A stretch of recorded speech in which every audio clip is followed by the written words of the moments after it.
Hello, I'm Dr. Roderick Little, Director of Bands here at Jackson State University. So the atmosphere of the vet is literally second to none. By being a part of the Jackson State University fabric and families as a student and now as a director, I've had the opportunity to experience it from many different levels. And it's something that you just cannot recreate. I don't care if you're a part of HBCU or the PWI.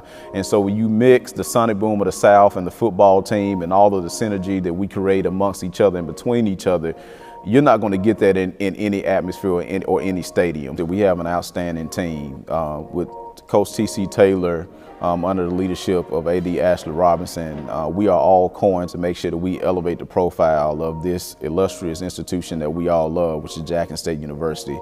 And so when you mix the energy of the Sonic Boom of the South and when you mix that grit and that swagger of the Jackson State University football team, that's going to cause an ingredient that you cannot recreate anywhere else.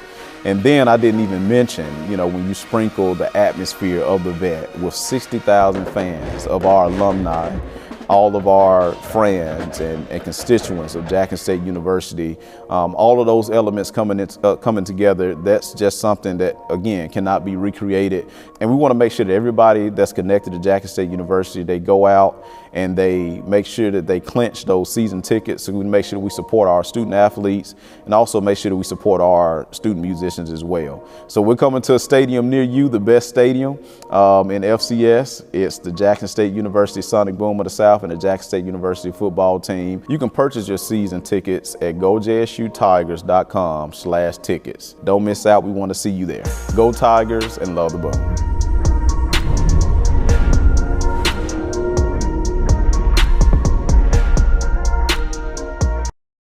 BetOnline is the world's most trusted betting platform and your number one source for everything online sports betting.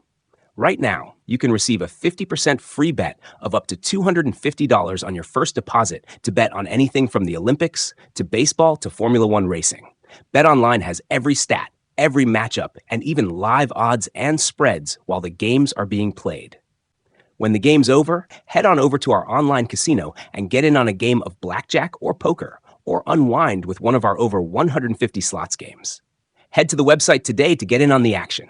Use promo code BLEAV for your 50% free bet credit on your first deposit up to $250. Bet online. The game starts here.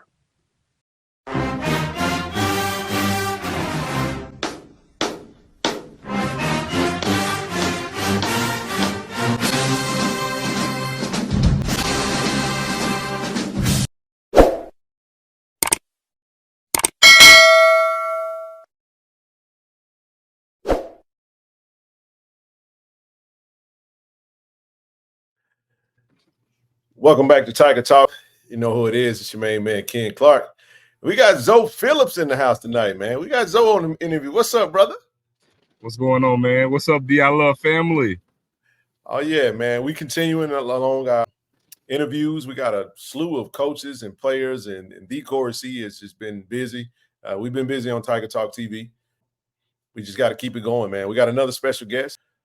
I think the fans going to like this one. An alum of Jackson State, All-American at Jackson State, big-time player at Jackson State. And we're just happy to have him back on the staff, man. I'll let you go ahead and introduce him. So who we got for him today? We're bringing in the one, the only, 2-9 in your hearts, Coach Jones. Everybody, man. Javancy Jones, man. All-time great edge rusher / linebacker extraordinaire with Jackson State. Coach Javancy Jones, baby.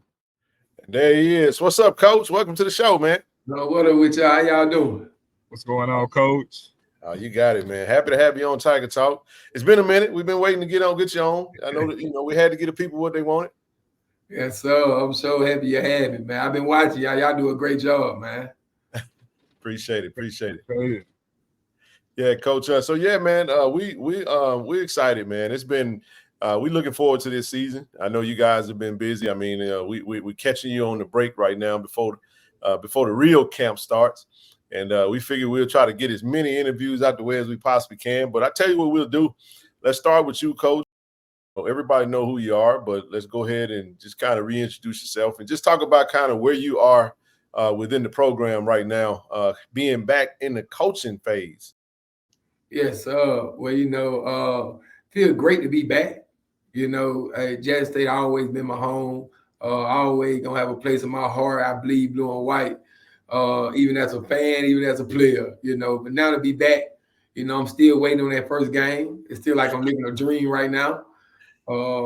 Being around some great guys in the building and being back on campus, being back in Jackson has been amazing, man.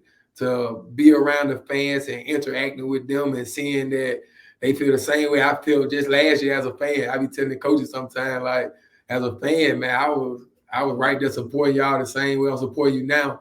But, you know, it's just a great feeling, man. Yeah, talk about your playing days. I know you back as a coach. Let's talk about the good, the bad, the ugly, the coaching carousel. You had a unique time at Jackson State, so let's go ahead and start there, and then we'll jump into some other stuff. Man, well, you know, as a team, you know, we didn't have great success as a team when I was here at Jackson State. But as a defense, you know, every year that I was here, you know, we had a top 5 defense. Every year I was here, 2 of them years, I think we had a top 3 defense. Just to get the ball rolling on offense, you know, it was hard because of the different coaches we had coming in. You know, I started off with first starting out coming from Knoxville County, you know, winning the state championship, going 16-0, then getting spoiled my first year as a freshman, going 9-1 in SWAC play, going to the SWAC championship and losing in the third overtime. You know, man, still bring nightmare thinking about it.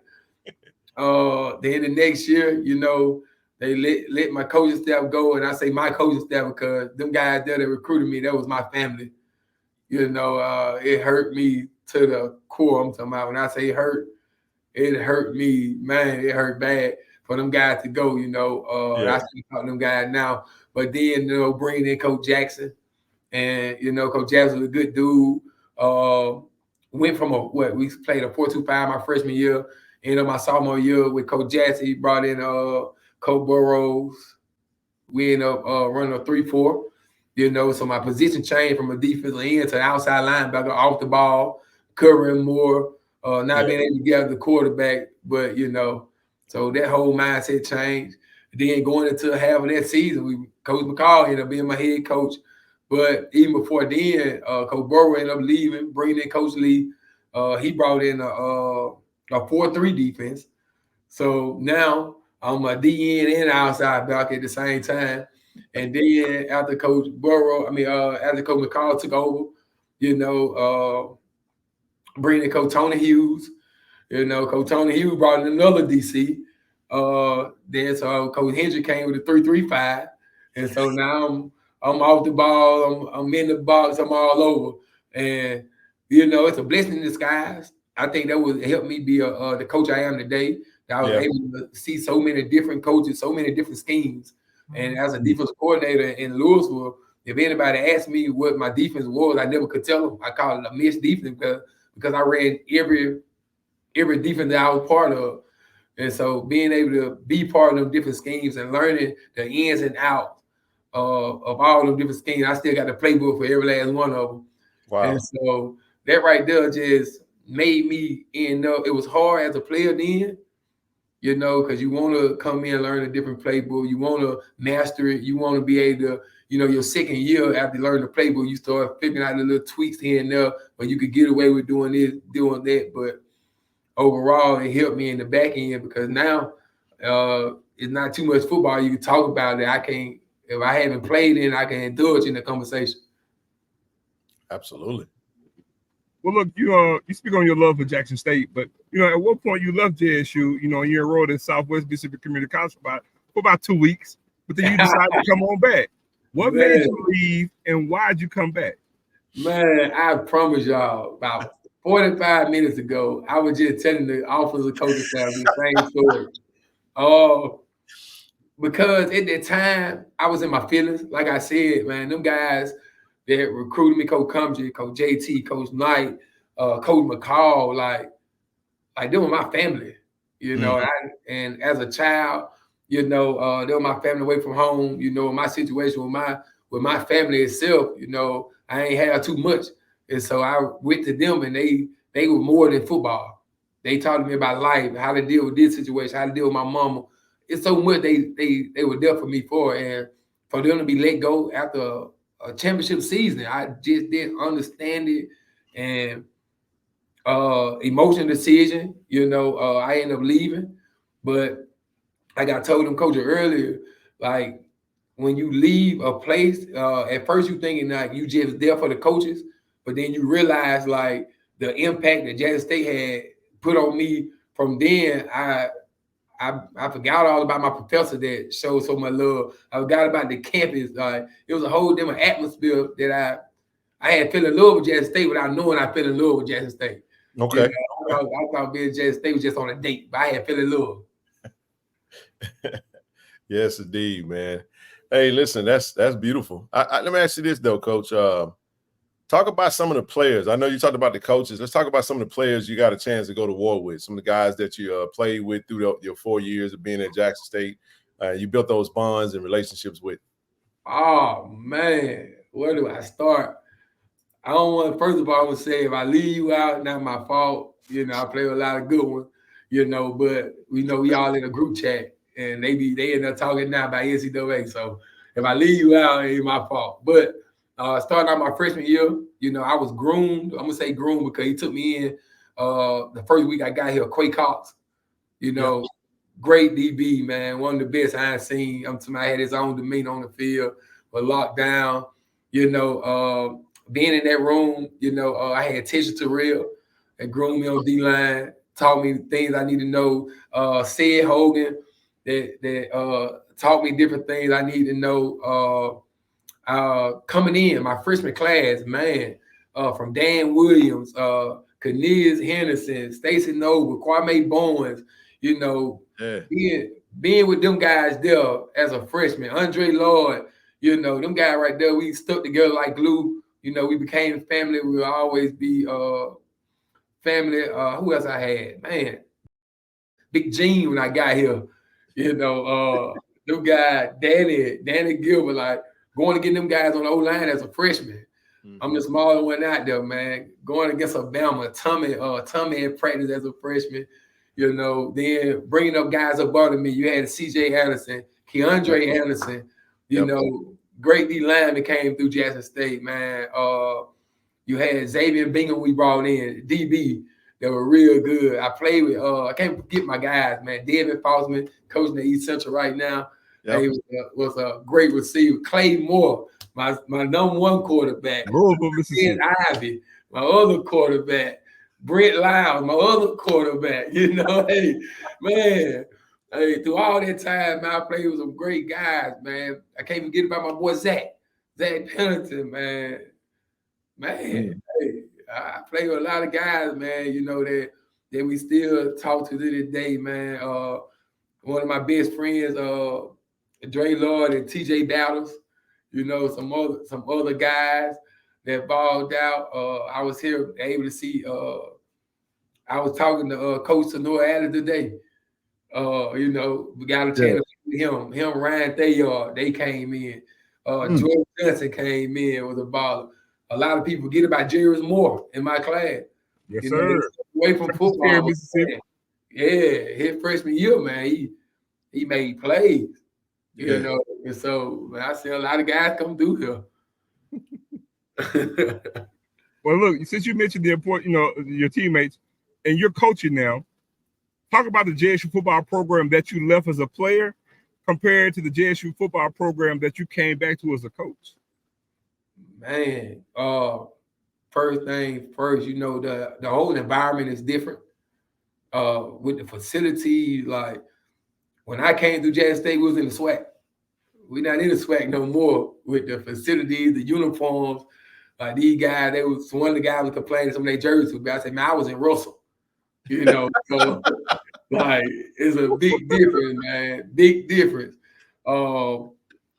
But I just the thing was though, one thing I can say though, we were foot five ball. Like we bled Jackson State. We was through and through Jackson State, the football team, and we getting that culture back with these guys. It's really hard to get that corral with the guys because they come from so many different programs around the whole nation now. But now you see guys like that had a chance to leave, but they love Jackson State as a whole. You know, one thing I can say, even as a fan, I mean, even as a coach and a player, man, the fans has always been the same. Like, they'll ask me, man, would the fans been, would they pack their stadium when y'all look? I said, man, we were 3-7, man. You would thought we were 10-1. Like, we have always had the number one attendance. And that's one thing I can say, like, Jackson State fan gonna always support. And the culture around the whole university, you know, everybody was winning when I was there. Every sport but football. So now we got everybody on the same page, man. So that probably be the biggest thing, man, the facilities and we spoiled over here now. They got it made. Oh yeah, man.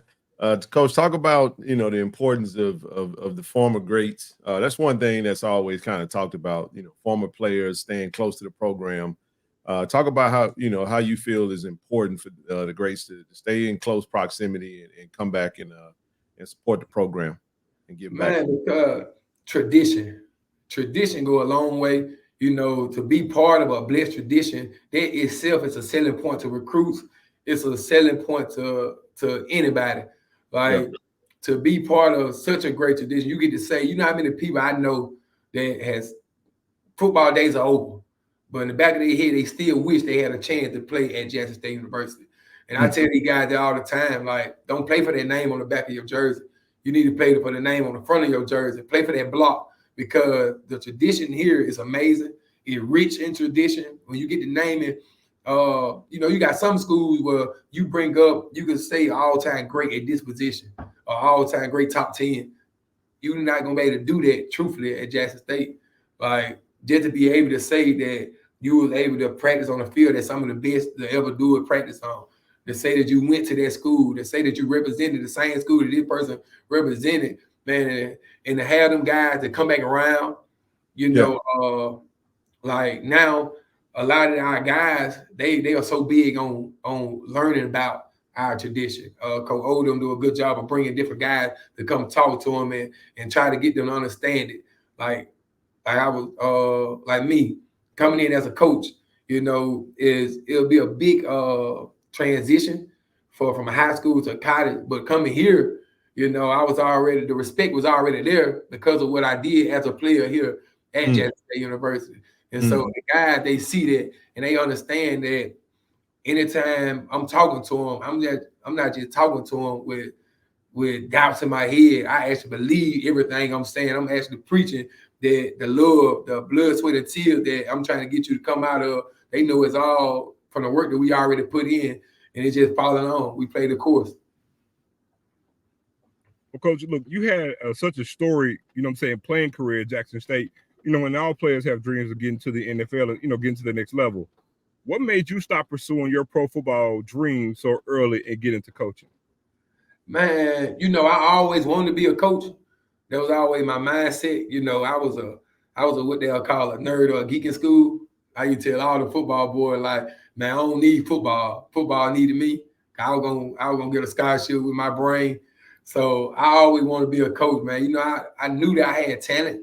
But to get to that level, well, before I got to college, you know, I thought I was just a decent player, you know, and then, but once I started playing, you know, my arthritis real bad, hurt real bad every day, trying to get it right, trying to be that Superman.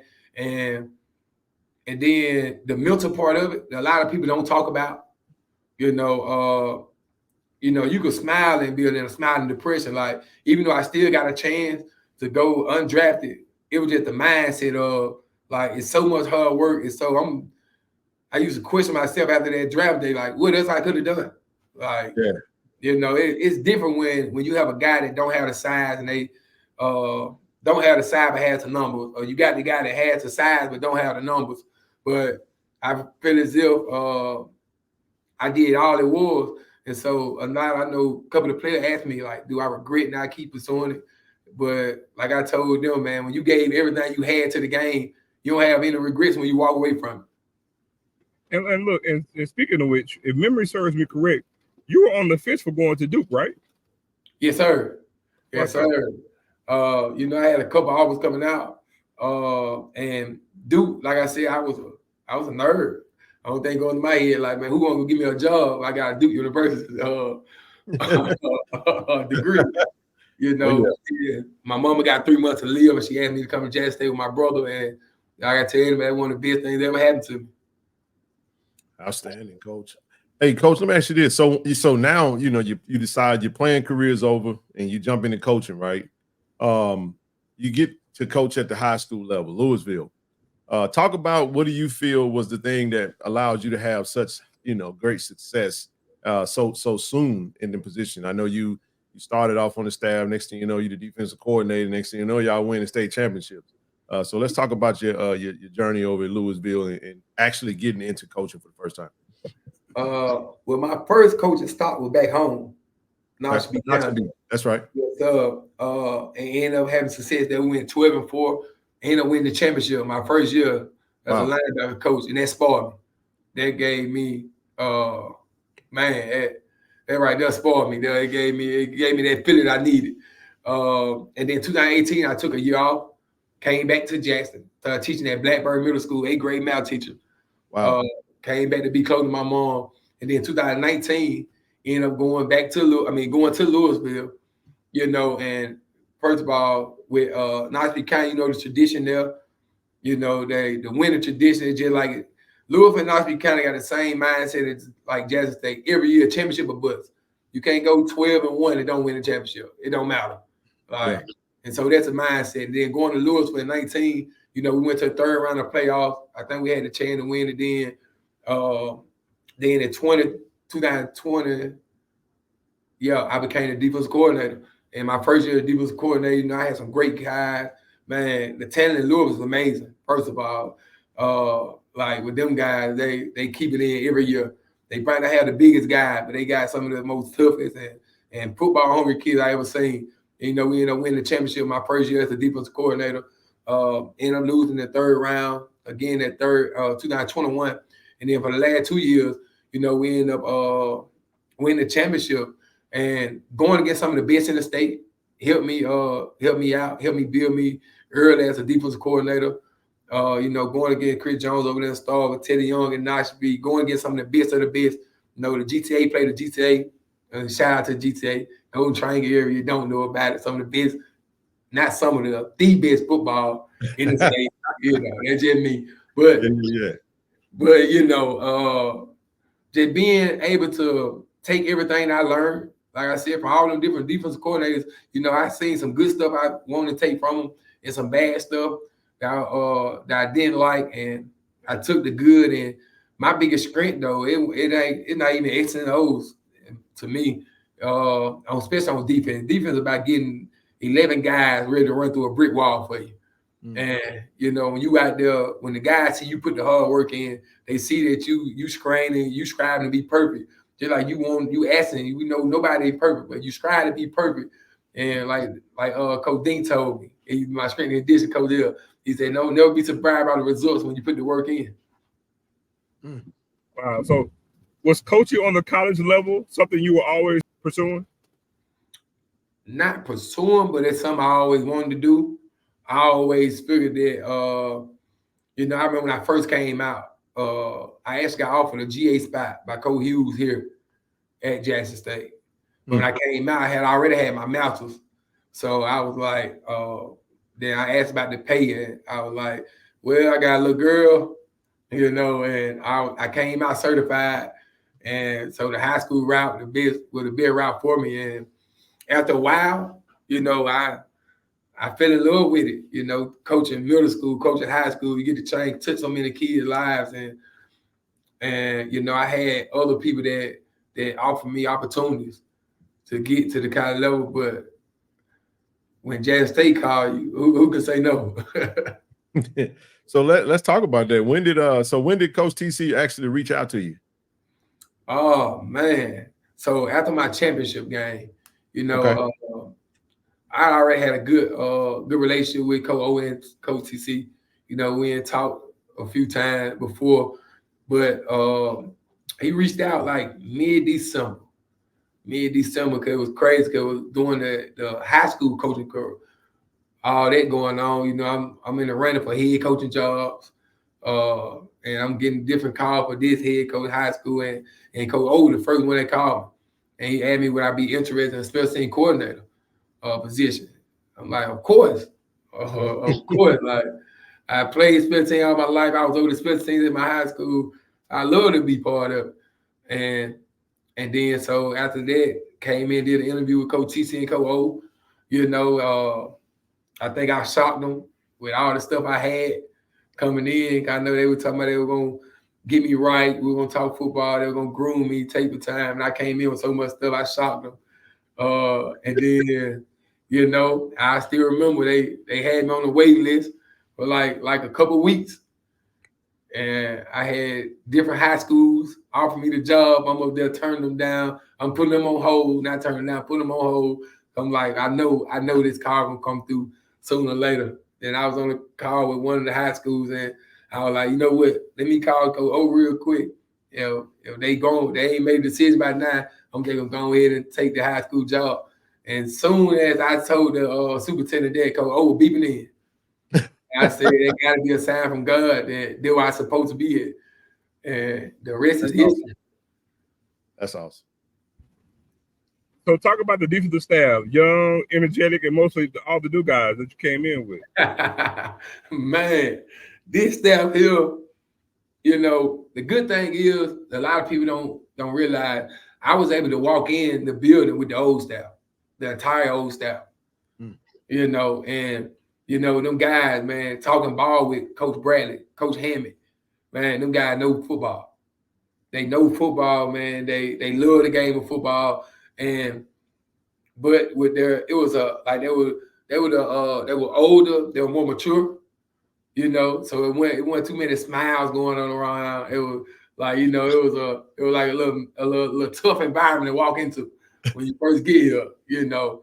And me coming in new with my personality, you just gotta know my personality. Like, I'm not one to be quiet. I'm the one that I'm talking. Even though I'm new, I'm talking. I'm here for it. I'm talking. I'm saying something about something. Man. To get these guys here, man, oh my God. We have a mixture of guys from all over, from different backgrounds, young, but some amazing guys. If you did a phone interview with either one of them, or they did tell you their age, you'll think automatically, oh, these guys got years in the game. I ain't talking about a couple of years, but years in the game, man. You know, start up front with Coach James. Everybody know Coach James' energy, what he brings to the table, man. I'm talking about he a dog himself. He understand about the HBCU, come from Tuskegee, his background from Atlanta, Georgia, like just that him, you know, he one of the one he gonna preach to you every day. All glory to the both D-line ministry. He don't care about nothing but D-line. That's it. Don't bring up nothing else to him. It don't matter. He don't care about what LeBron James did. He don't care about none of that. It's strictly D-line. He don't care about what the back end, what they did at 7-on-7. He don't care. D-line. And you got Coach Jack, man. You know, Coach Jack, he one of the same ones. I don't think he want to care about D-line. Him and Coach James do a good job working technique, getting them guys to buy in, man. Two guys that got bright futures in the game. Then you got Coach Orr, my guy, man. He came in after the spring, but Coach Orr come with so much energy and enthusiasm. He loved talking ball. Now, me and him, I had to tell him that we talking about something totally different. He gonna talk football no matter what. No matter what environment we in, Coach Orr gonna talk football. Know he come from a great background. Coach had a great story career. We'll see here and change different stories about playing days and what we did. He been around the game. He understand the game. And one of them great ones. Then, you know, Coach Noah Alex, he back in the building. You know, he won a true blue. He bleeds just like I do. You know, he'll hit me with like, man, these guys don't know. And we got to introduce these guys to the SWAC. And so, you know, he one of them. And so he quiet. He don't say much. When he do say something, you know, he's stern. He going to stand on it. He understand football. You know, he had a great career as well. Then you got Coach Mario, another energy guy, straight from California, man. Good dude, smiles every day, no matter the situation. Great personality, man. Great person. One of the ones that helped me when I first got here. help me get my feet wet with different things around the facility, man. A technician as well. Get on the board, man. He gonna tell you about. I get to ask him, cause I'm like I tell him all the time. I say, Coach, I'm from the country. I said, I'm coming from high school, but I need to learn the terminology that you use, because my terminology, boy, get back there, And so he'll sit here try to tell me the pure step and things of that nature, man. Coach got it to the T, man. He knows so much about the secondary. It's crazy, and it's amazing me, man. He keep me on my P's and Q's, and with all them young guys there, man, we have so much fun together because we have push-up competitions, going on the board, drawing up plays, and you end up doing this wrong and doing certain things like that. Then you got the old head in the room, Coach Quinn. Coach Quinn, one of the smartest dudes that I've been around, man. And he don't even know it, but it's always been motivation to see. Yeah, he took the same route I took. He's Delta kid, came straight from the Delta, man. Coached in the Delta on the high school level, was able to go to the college level. It was an OC, DC, man. Coach Quinn, he always been the same guy since I stepped into the building. Like when I first got here, he was just a pad game coordinator. But when he was talking, it seemed like he was a assistant defense coordinator. He always had that mentality. He wasn't the one going to steal discipline. He grooming us the right way as coaches. He if somebody doing something, or if I do something, hey, coach, lean, stop doing that's a good thing. We got the old head with us that keep us in line, keep us in check. He don't mind giving us all the knowledge that he got, man.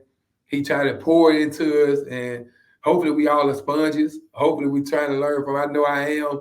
Like that DCTQ, man, one of the best in the game, and he don't give him no credit, man. But when I say football minded, it's amazing how much football that he could talk to you. Not you would think, Pat, he just know about the back end, but nah, he'll come talk to you about the front end.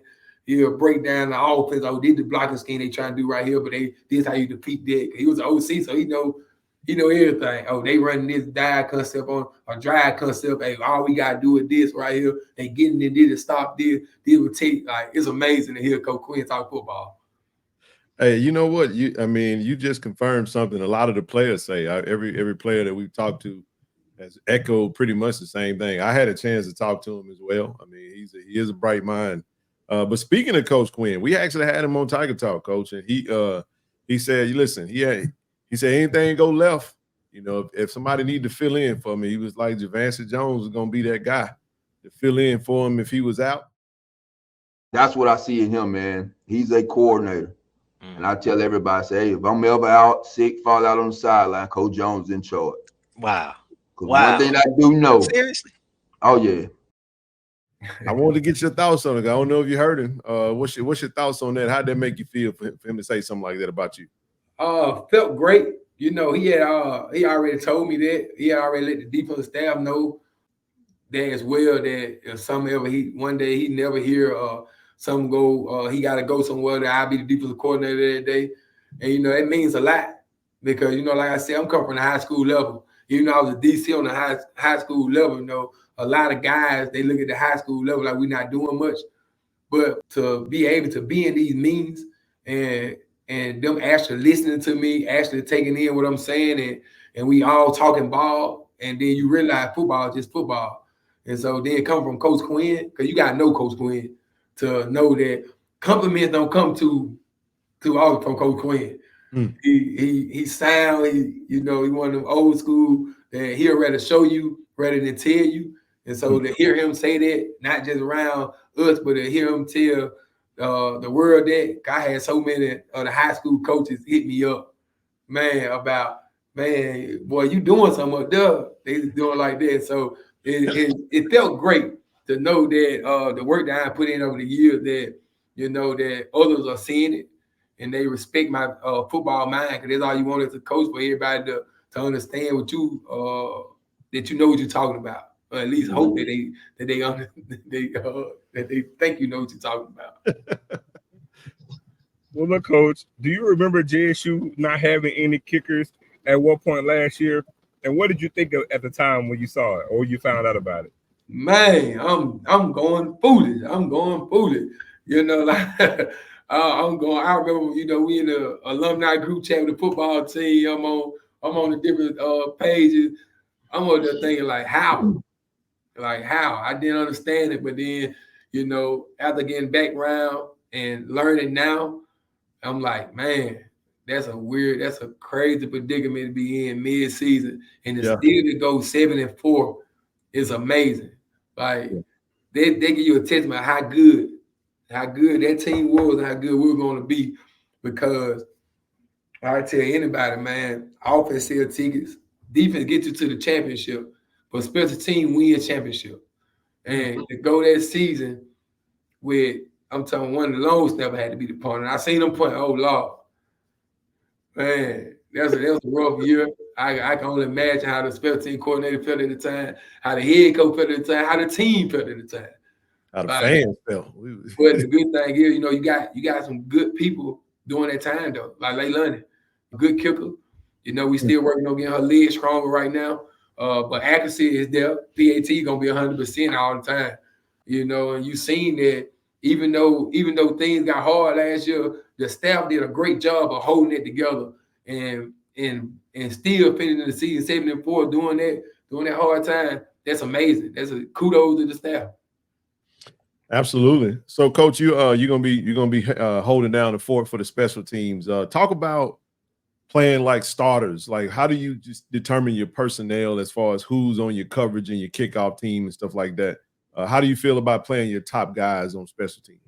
Man, like I tell them when I first got here, I said, man, I put up a quote from Nick Saban. Nick Saban said that even all his starters play every special team. And the main quote that I preach every day to him, special team gets you to the league. So you want to put that on film. You want the best 11 on the field at all times. Of course, you got to be smart, and you try to manage guys. But with the talent, like I met with the coach today with the depth chart, the talent that we have on this team here is so much competition. Like, yeah, we're gonna make these guys stand out from the competition they going for in their position room is their availability on special team. And so, my mindset, to be honest with you, we want to have 11 starters on offense, 11 starters on defense, and 11 starters on special team. That's my goal. I want to keep everybody fresh. I want to keep everybody humming, everybody hungry, bringing number energy every play. And so that's what we aiming for right now. Outstanding. So let's do this, Coach. We know you man in special teams, but you also got the outside linebackers. So let's go into the outside linebacker room, and we kind of do this when the coaches come on. We want you to go through your room and kind of mention your guys and give us a little something about all the guys in your man. I'm gonna start with my young pups first. We got Jace Ward. Jace came out of high school, good athlete. Last year during the season, he played tight end. Mm-hmm. Ended up getting injured, breaking his foot. Came back this spring, was an inside linebacker. But we need him in the outside linebacker room and one of the most physical guys on the team. Yeah. Like guys hate doing drills with him. Like every time we do a drill, I gotta tell him like especially in the summer, he's shooting in hands, he's knocking people out. I'm telling him, like, calm down. They ain't got pads on. He's like, I can't hit because he's one of the most physical guys on the team. One of the smart, football savvy kid, want to ask questions. Gonna be great. Gonna be one of the ones. We got Alan Walker, a compacted kid, man, built up real good. Was an inside backer last year. Now moved to outside backer. Great athlete coming off the edge. Solid in the run game. He want to strive to be perfect. That's why I call him. I had to get on so much because I be like, man, go make that play right there. He all he want to do is do his job. He do a great job of doing his 111. You can always trust him to be in his right spot. You could trust him to make sure he there on time. You could trust him to do all that. And I had to tell him, like, go make that play right there. And, he taking coaching real good, man. Got a good relationship with him. Great kid. Great overall kid, man. Kudos to his family for that because they doing a great job with him, man. Yes sir, no sir. Every time I talk to him, Phillip Well, you know, built up great, man. One of them NFL bodies, prototypical guys, man. Gone, man. When I say a pass rush specialist, like he got something you cannot teach at all. When getting after the quarterback, he love getting after the quarterback. You tell him go get the cut, he want to hunt. He want to hunt all day. He drive off sacks. You know, he got great athletic ability, man. Got great hip dropping into coverage, long, pretty, athletic, fast. Man, Phil one of them guys that when you see him, you just know he a different maker on the field. It's all them guys in that room. You know, we not that deep. There's 3 of us right now. Okay. You know, but with the guys we got, man, it's some amazing talent in that room. Our group name is GMG, Get Money Gang. So, Coach, how does that work though? You know, like, does it determine with the scheme? Because I would have thought others would have been in there. I guess I was just trying. I'd have thought Giles would have been in your room. How do y'all determine who you take and who? How does that work with the linebackers? You know, with Reed and Ashton and all those guys. Okay, so with them guys, with the wolf position, for my position, you had to be a athletic DN or you had to be a physical linebacker. So, you know, because with Coach Quinn, we bounce back and forth. You know, one play we'll be in a 4-2-5. So now you got to be a DN. Then the next play we're in a 3-4. So now you got to be a outside backer. Sometimes you may be in the box in a 3-3 stack. So it all depends on what we in doing that play. And the thing about it, we just want the best people on the field. And so they keep them Reed in the inside backer room and having them guys on the field. We just want the best 11 on the field all the way around. But Reed do cross train with me as well. He plays wolf in certain packages, so be on the lookout for that as well. So, Coach, you know what I hear from you when you talk. Basically, I'm hearing Javancy Jones at this position group. That's what I'm hearing. So I was going to tell you, I wanted to ask you this because, look, it goes without saying, Coach, you were a dog at Jackson State. What I want to ask you, knowing that is, and I know there aren't any more Javancy Jones, but I do want to ask you, do you see anything in any player in your room or on the team possibly that you can say, I can see a little Javancy Jones in him? Man, to be honest with you, with that D-line, man, that D-line got a couple of them. You know, the D-line, them guys are different. Them guys are different, man. Them guys, it's so much of me in every last one of them. You know, like you got Athens, you got Josh Noble that could get after the quarterback, play the run, they can make plays with the athletic ability. You got Athens that could do the same exact thing. You got True that's manhandling in the middle. They can make plays at any point of the game, could change the outcome of a game by himself. You know, you got Phillip Webb that's great at pass rushing. You got Allen that could easily be a linebacker in any one of them positions, could move around if you needed him to be. The biggest one that got my mentality though is Jeremiah Williams. He got my mentality, like that dog mentality. Well, not saying them guys not dog, they dogs, but you know, one they don't care about nothing. Like Jeremiah don't care about nothing. When he playing football. You know, he played with a passion that the same way. When I look at him, I see him in the weight room. He leading them guys by example. He the one that gonna step on a few toes. Hey man, get in line real quick. You know what I'm saying? Even though he a youngster, you know, but he the one he got that voice that remind me of it. And also he says remind a lot of me by he the locker room mayor, he the locker room lawyer. He gonna speak up for the guys that don't have a voice. Even if he see it another way, if they could go to him and say, hey, talk this citizen for me. Like he was that guy. And I was the same way, you know. Sometimes I'm over there chilling with the walk on. I ain't got no business in their business. But they tell me something going on. They ain't got no cleats. Then me going to the equipment manager, man, why my boy ain't got no cleat? They walk on, what that mean? And so he said the same person, man. He gonna speak up for the whole entire team, be that leader, man. So them the guy that stick out to me.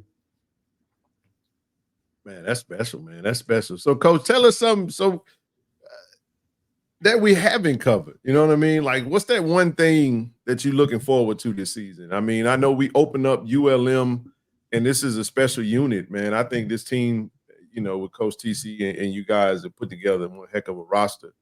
But from your vantage point, kind of share something with Tiger Nation, man, that they may be in for a treat, that thing that you kind of can't wait for them to see or that you can't wait to see. So it's two things.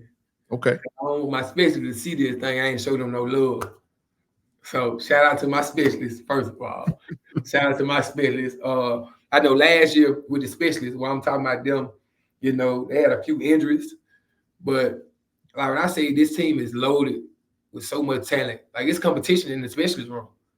Like they know that. Like I get texts all day, calls all day. You know, Matt Noah, preseason All-American, shout out to him. All SWAC selection.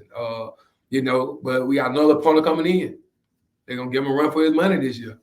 You know, and he know that he been working, trying to stay on top. He number one right now, but you know, then I got G Baby back out injury.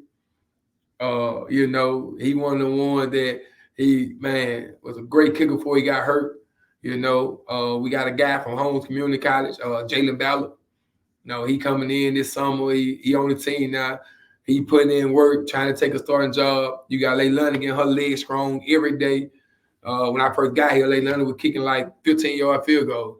Now she at the 28-yard mark, 30-yard mark. And so she competing. She want to compete for a spot. She asks me all the time. If she just on the team, she competing for a spot, I tell her, you compete for a spot.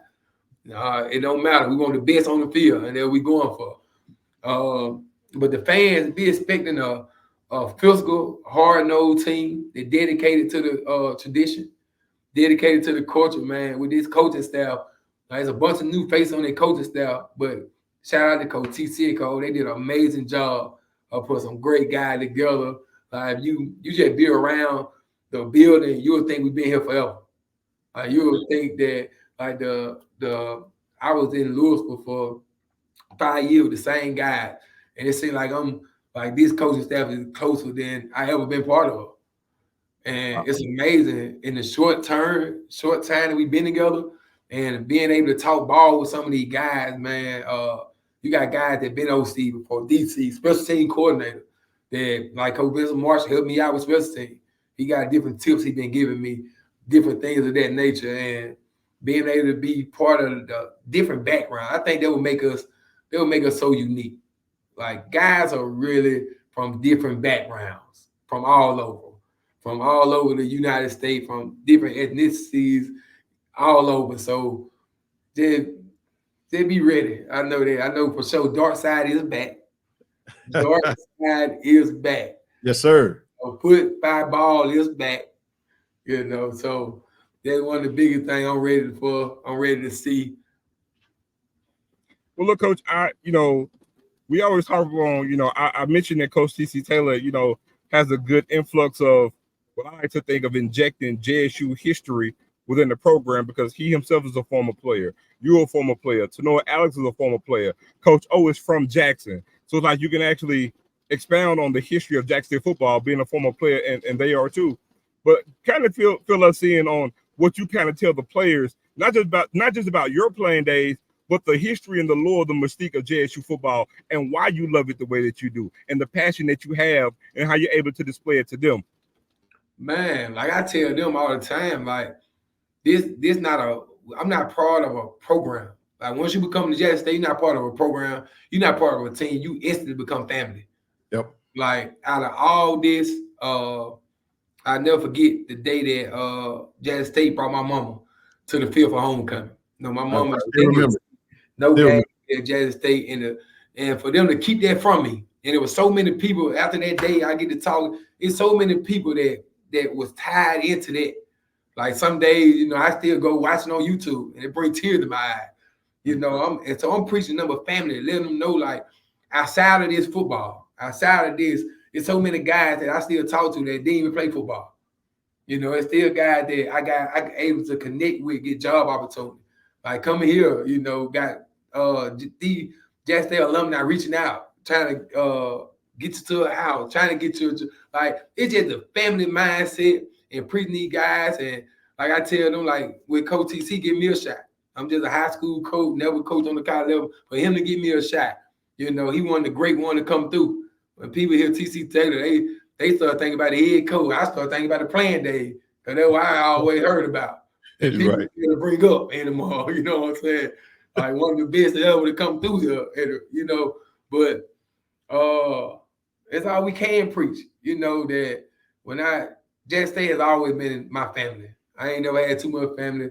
And when I get to preaching to these guys about I really bleed blue and white.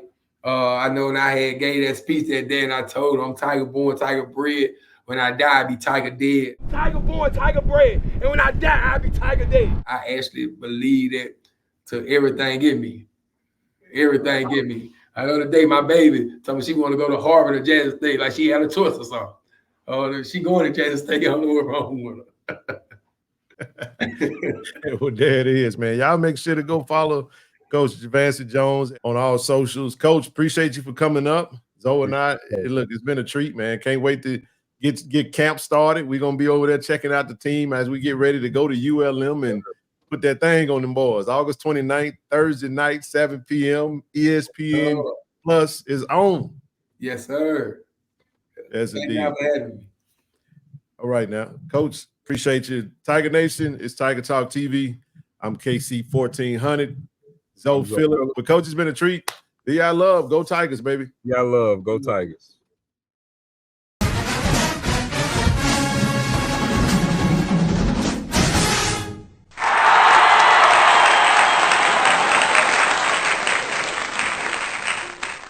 Tiger Talk TV is presented by BetOnline.